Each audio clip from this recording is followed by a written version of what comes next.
როგორ ვიურთიერთოთ ქალწულის ნიშანთან. ტაროს სისტემაში ქალწულის ნიშანი კონკრეტულად არის განდეგილი ზარკანი. ეს არასტანდარტული დასტა არის, შესაბამისად ესეთი პოზიციით არის ნაჩვენები. თუ გინდათ, რომ ქალწულის ნიშანთან იურთიერთოთ, აუცილებლად უნდა გაითვალისწინოთ პირველი ის, რომ ისინი საკმაოდ თავისებური ხასიათების მატარებლები არიან და ძალიან აფასებენ ადამიანის ერთგულებას.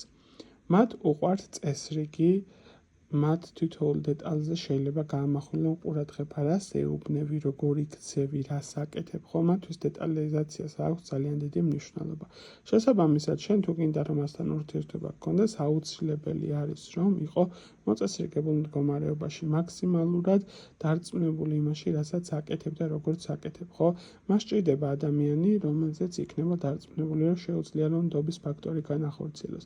ასევე მასთან ჩვეულებრივი საუბრები დიდად ასე თქვათ მომხიბლელი არ არის. ის აფასებს, როდესაც ადამიანი დემონსტრირებას აკეთებს თავისი გონებრივი შესაძლებლობებისა, როდესაც მაქსიმალურად არის ორიენტირებული, რომ გარკვეული კუთხით მისი ინტერესი გაამძაფროს, ხო, დააინტერესოს საკუთარი თავი. მას არ უყვარს ძალიან ზედაპირული საუბრები, რაღაცა უაზრო თემატიკასთან დაკავშირებით, ხო?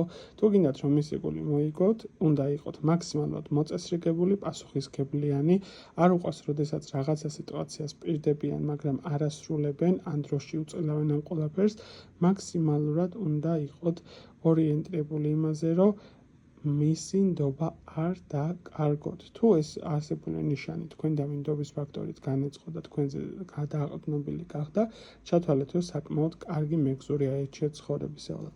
ასევე ერთადერთი მომენტი, რომელიც უნდა გაითვალისწინოთ, ხშირად შესაძლებელი არის გქონდეთ ხოლმე ასე თქვათ ერთგვარი უხასიათობის მომენტები, გარკვეული სახის გაორებები. ასებულ სიტუაციაში სჯობს, რომ თქვენ პირიქით ცეცხლწენავთი არ დაასხათ და უფრო მეტად არ გაამძაფროთ ეს სიტუაცია. დამშვიდდით, დაწყნარდით, დაელოდეთ, როდის გადაუვლის მას ესეთი დამოკიდებულება, მაქსიმალურად ეცადეთ, რომ ხაზი გაუსვათ მის ინტელექტუალურ მდგომარეობაზე, მის შესაძლებლობებზე, რომ აი რამდენად კარგი არის, ანუ ერთგვარი კომპლიმენტები, ოღონდ ეს უნდა იყოს გულიდან წამოსული და არა ისო პირობითად პირფერობის თემა იყოს, ხო?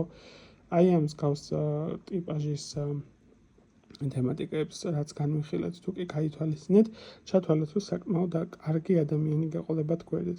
ასევე ეს ადამიანი ხშირად ძალიან შურისმაძიებელი ხდება, თუ კი ხალატის ფაქტორს განახორციელებთ მასთან მიმართებაში.